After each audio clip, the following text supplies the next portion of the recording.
एक नौजवान जिसका नाम रईस शेख यूपी के गोंडा का रहने वाला 2012 में रईस की शादी गोंडा की रहने वाली एक शाहिदा के साथ रईस का निकाह पढ़ दिया जाता है। शादी के बाद दोनों मियां बीवी बेहद खुश। धीरे धीरे वक्त बीतता है। इस दौरान में शाहिदा एक बेटी को जन्म देती है। बेटी के जन्म के 4 साल के बाद वो एक बेटे को जन्म देती है। तो अब रईस और शाहिदा की जिंदगी में उनकी 2 औलादें, सब कुछ ठीक ठाक चल रहा था। पर इसी दौरान अपनी जान पहचान वालों की मदद के जरिए रईस को मुंबई में एक नौकरी दी। रईस पहले अकेले मुंबई पहुंचता है। मुंबई में दहीसर एक इलाका है। दहीसर इलाके में एक रेलवे स्टेशन के करीब कपड़े की दुकान है और उस कपड़े की दुकान में रईस को सेल्समैन की नौकरी मिल जाती है। नौकरी ठीक ठाक थी, पैसे भी ठीक ठाक थे। कुछ महीने रईस दहीसर में रहता है, नौकरी करता है, हर महीने घर में अपनी बीवी बच्चों के लिए पैसे भेजता है। खैर, रईस ने किराए का मकान लिया और आखिरकार वो अपनी बीवी शाहिदा और दोनों बच्चों को मुंबई बुला लेता है। अब शाहिदा, उसकी बेटी और उसका बच्चा और रईस एक साथ दहीसर के इलाके में। रईस की नौकरी ठीक ठाक, सब कुछ जिंदगी अच्छे से चल रही है। रईस ने अपनी बेटी का एडमिशन भी करा दिया वहाँ, हालांकि वो अभी 6 साल की थी। सब कुछ ठीक चल रहा था। रईस सुबह काम पे जाता, रात को लौटता, क्योंकि दुकान में काम करता था तो दुकान अक्सर 8-9 बजे के बाद बंद होती है, तो ड्यूटी आवर्स लंबी थी थोड़ी। रईस सुबह बाहर जाता, इधर शाहिदा घर में अकेली रहती। इसी दौरान में शाहिदा के पड़ोस में एक लड़का रहता था जिसका नाम है अमित। घर के बराबर में अमित का घर था, वो कुंवारा था। बातचीत होती है तो पड़ोसी भी ठीक ठाक, अमित के साथ रईस की भी ठीक ठाक थी। शुरुआत में दोस्ती शाहिदा के साथ भी हो गई, लेकिन फिर धीरे धीरे वक्त बदला और पता नहीं ये पड़ोसी की दोस्ती शाहिदा और अमित की मोहब्बत में कब बदल गई। 2 बच्चों की मां शाहिदा को अमित से प्यार हो गया। अब मौका देखने लगे दोनों। जब भी अकेले में तन्हाई में मिलने का मौका मिलता, दोनों मिलते। लेकिन कहते हैं कि इश्क और मुश्क छुपाए नहीं छुपती। तो कई बार अमित है वो घर जाता शाहिदा के। अब ऐसे वक्त में जाता जब वहां पर रईस नहीं होता, तो पड़ोसियों को भी ये बातें अजीब खटकने लगी। फिर कुछ ऐसे वाकये हुए जिसके बाद रईस को भी शक हो गया अपनी बीवी शाहिदा पर कि उसका अमित के साथ कुछ रिश्ता है। कुछ ऐसी चीजें हुई जिसके बाद रईस को यकीन भी हो गया। उसने शाहिदा को समझाया, इसको लेकर दोनों में झगड़ा भी हुआ। शाहिदा ने कहा ठीक है, वो उससे दूरी बना लेगी, लेकिन फिर कुछ दिन के बाद दोनों एक दूसरे के करीब आने लगे और ये सिलसिला चलता रहा। बीच में रईस को लगा कि इनके अब शायद रिश्ते अलग हो गए हैं समझाने के बाद, लेकिन शाहिदा नहीं समझी और दोनों छुप छुप कर मिलते रहे। सब कुछ ठीक चल रहा था। 21 मई को भी रईस अपनी दुकान पे जाता है काम के सिलसिले में। शाहिदा को मालूम था कि रईस अगर 11 बजे निकलता है तो रात 9-10 से पहले वो घर पर वापस नहीं आता। लेकिन इत्तेफाक की बात कि रईस के दिमाग में अमित और शाहिदा के रिश्ते को लेकर एक उलझन सी बनी हुई थी और उसका शक गहराता जा रहा था कि उसके समझाने के बाद ये दोनों मिलते हैं, उसके पीछे में मिलते हैं। और ये बात रईस को लगातार परेशान कर रही थी, वो उसको खटक रही थी सारी चीजें। 21 मई को पता नहीं क्या हुआ, रईस को फिर लगा कि कुछ गड़बड़ है। वो दुकान छोड़कर ओनर से कहता है मुझे कुछ जरूरी काम है, मैं भी लौट कर आता हूँ। वो घर पहुंच जाता है। शाहिदा को बिल्कुल भी यकीन नहीं था कि इस वक्त रईस घर लौट सकता है और इस यकीन की वजह से उसने अमित को अपने घर में बुला रखा था। अक्सर वो लोग इसी वक्त मिला करते थे। अब घर के अंदर शाहिदा और अमित और दोनों उस हालत में जिसमें कोई भी पति देखकर बर्दाश्त नहीं करेगा। अचानक रईस की एंट्री होती है और वो उन दोनों को रंगे हाथ पकड़ लेता है। दोनों को रंगे हाथ पकड़ता है। इसके बाद इस कहानी को यहीं रोकता हूँ, अगली एपिसोड आपको पहले बताता हूँ ताकि बीच में थोड़ा सा और समझा सकूँ। तो 21 मई को आया, बीवी और अमित को एक साथ देखा और तीनों की नजरें मिली, बात आई गई होगी। अब 22 मई की तारीख आती है, 23 मई की आती है, 24 मई की आती है। 4 दिन बीत जाते हैं, किसी ने भी रईस को नहीं देखा। रईस बेशक मुंबई आ गया था, लेकिन गोंडा में वो हर दूसरे दिन अपने परिवार को, अपने फैमिली को फोन जरूर करता था, खासतौर पर अपने भाई अनीस को। माँ बाप से भी बात करता था। लेकिन ये पहली बात है कि 21 मई के बाद अगले 4 दिनों तक रईस का फोन नहीं आया। घर वाले परेशान हो गए। उन्होंने रईस के मोबाइल पे फोन किया, फोन हमेशा शाहिदा ने उठाया और शाहिदा ये कहती कि मैं भी परेशान हूँ। 21 तारीख के बाद से रईस गायब है और वो कहीं चला गया है बिन बताए हुए, लेकिन अपना फोन घर पे छोड़ गया है और वो फोन मेरे पास है। 25 तारीख को शाहिदा अचानक दहीसर पुलिस स्टेशन पहुंचती है और दहीसर पुलिस स्टेशन में जाकर रिपोर्ट लिखाती है कि उसका पति रईस से 21 मई से गायब है। 21 मई को आखिरी बार वो घर से निकला और उसके बाद उसका कोई सुराग नहीं। पुलिस मिसिंग रिपोर्ट लिख लेती है। तो 25 तारीख को रिपोर्ट लिखाती है। इस दौरान में अब घर वाले अनीस को मुंबई भेजते हैं कि जाओ और अपने भाई का पता लगाओ। अनीस मुंबई आता है, भाभी से बात करता है, भाभी उसे वही कहानी सुनाती है। इसके बाद वो इधर उधर उसके तमाम दोस्तों को ढूंढता है, दोस्तों से बात करता है, दुकान जाता है, वहां से पूछताछ करता है, लेकिन कोई सुराग नहीं मिलता। 2-3 दिन बीत जाते हैं। इस दौरान एक दिन शाहिदा घर के बाहर किसी काम से गई। शाहिदा की 6 साल की बेटी घर में अपने 2 साल के भाई के साथ अकेली थी, साथ में उसका चाचा यानी कि अनीस, जो गोंडा से अपने भाई को ढूंढने आया था। चाचा के साथ भतीजी का बड़ा प्यार था। इत्तेफाक से उस दिन माँ बाहर गई थी, चाचा अकेला था। बच्ची चाचा के पास आती है और चाचा को एक बात बताती। वो कहती है कि चाचा, मम्मी ने पापा को मार दिया। और मम्मी ने मुझे ये कहा कि अगर तूने ये बात किसी को बताई तो तुझे भी ड्रम में डुबोकर मार देंगे और तेरे भाई को भी मार देंगे, तो इसलिए अपनी बात किसी को बताना मत, खामोश रह। ये बात सुनते ही अनीस के पैरों तले से जमीन खिसक जाती है, क्योंकि वो अब तक अपने भाई को ढूंढ रहा था। वो ये सोच रहा था कि शायद मियां बीवी में लड़ाई हुआ, कहीं चला गया हो उसे इस बात का अंदाजा नहीं था कि उसकी 6 साल की भतीजी ऐसी बात कही। अब जब वो सुनता है तो बदहवास सीधे घर से निकलता है, अपनी भतीजी को अपने साथ ले जाता है और दहिसर पुलिस स्टेशन पहुंचता है। दहिसर पुलिस स्टेशन जाने के बाद वो बताता है कि इस बच्ची ने ऐसी ऐसी बात कही है।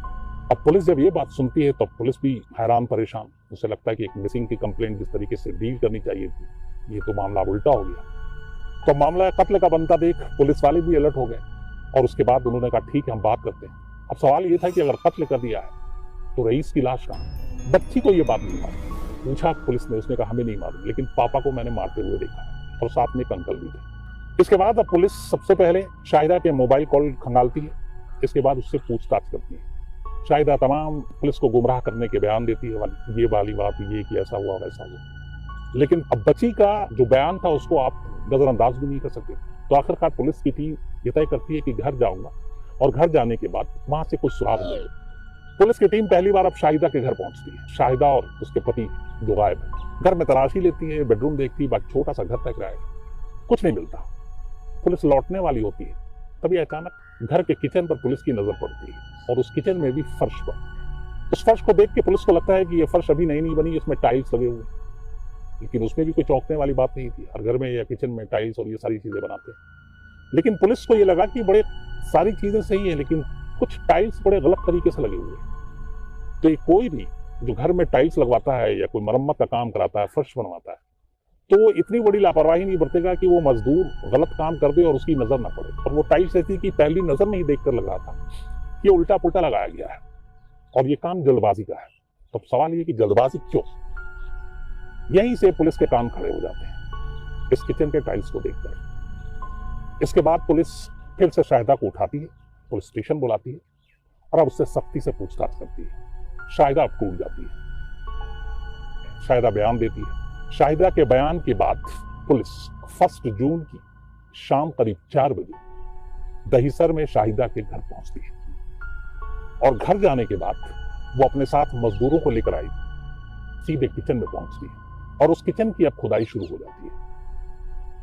करीब 4 बजे ये खुदाई शुरू हुई और सुबह 3 बजे तक ये खुदाई चली। 11 घंटे तक जब खुदाई होता रहा, मजदूर खुदाई करते रहे, टाइल्स एक एक करके हटाते रहे, तो पहली बार उस गड्ढे के अंदर से एक हाथ दिखाई देता है।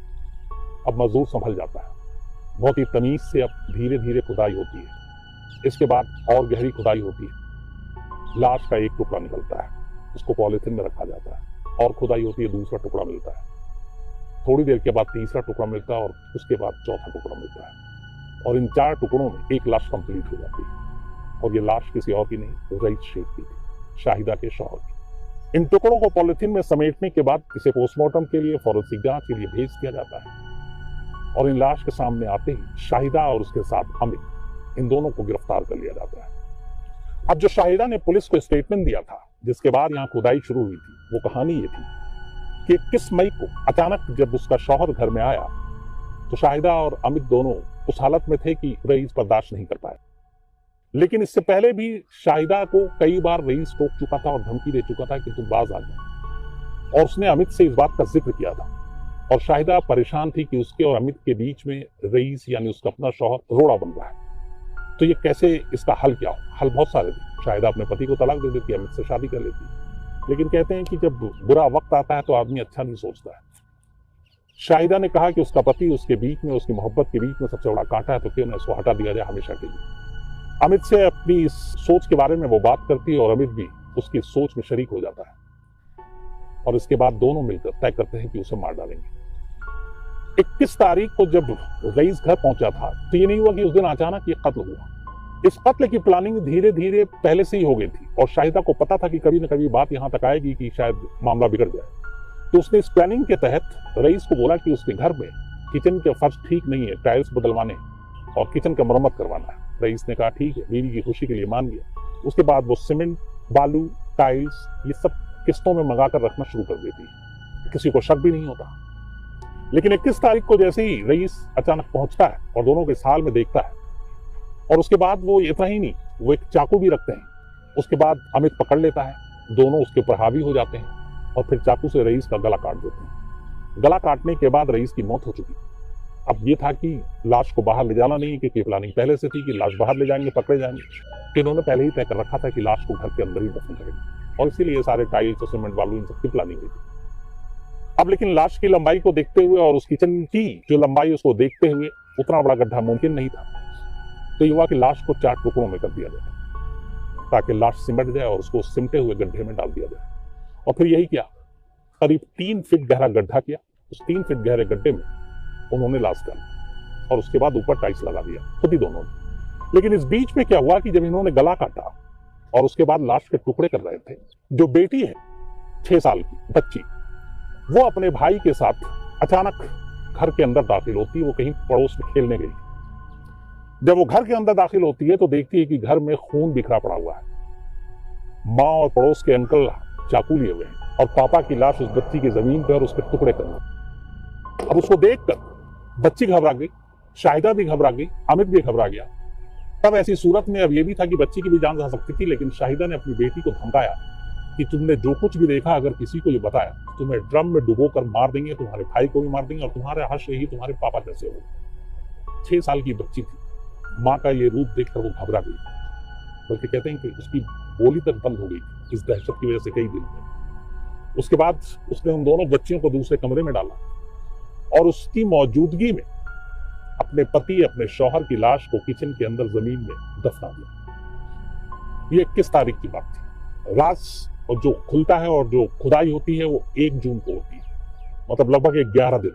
इन 11 दिनों में शाहिदा उसी किचन में खाना बनाती अपने लिए, अपने बच्चों के, जिस किचन की फर्श के नीचे उसका शौहर दफन था और जिसे किसी और ने नहीं, खुद उसने दफन किया था। 11 दिनों तक उस किचन में चूल्हा जलता है, खाना बनता है, बर्तन धुलते। 11 दिन के बाद ये राज खुलता है और सच्चाई सामने आती है। शाहिदा, अमित दोनों अब जेल में हैं। रईस और शाहिदा की दोनों बच्चे और चाचा अपने दादा और दादी के पास हैं। अगर उसे वाकई अमित से मोहब्बत थी, अमित के साथ ही जिंदगी गुजारना चाहती थी, तो एक रास्ता बड़ा आसान था, डिवोर्स ले रही, तलाक ले रही। एक आसान रास्ता, कम से कम जिंदगी बच जाती। अब उसकी इस नादानी और इस गलती की वजह से हुआ ये कि शौहर की मौत, अब वो खुद जेल में। दोनों बच्चों का क्या कसूर, जिसके सर से बाप का साया भी उठ गया और माँ का साया भी छिन गया। इसीलिए कहते हैं कि जुर्म करने के बाद अच्छा तो कुछ होता नहीं, सब कुछ बुरा ही होता है। शाहिदा ने अगर ये चीजें उस वक्त सोच ली होती गहराई में जाकर, तो शायद वो ये कदम ना उठाती। लेकिन अब ये शायद ये अफसोस करने का वक्त नहीं है, क्योंकि वो जुर्म कर चुकी है और इस जुर्म की सजा उसे मिलनी है। लेकिन उन बच्चों को भी वो सजा मिल गई जिसके वो हकदार ही नहीं थे, जिसके पीछे उनका कोई हाथ नहीं था। लेकिन माँ की यह गलती की वजह से वो माँ बाप दोनों से बिछड़ गए। तो ये थी आज की कहानी, अफसोसनाक कहानी। तो आपसे फिर मुलाकात होगी किसी नई कहानी के साथ। तब तक अपना ख्याल रखिएगा। Thank you.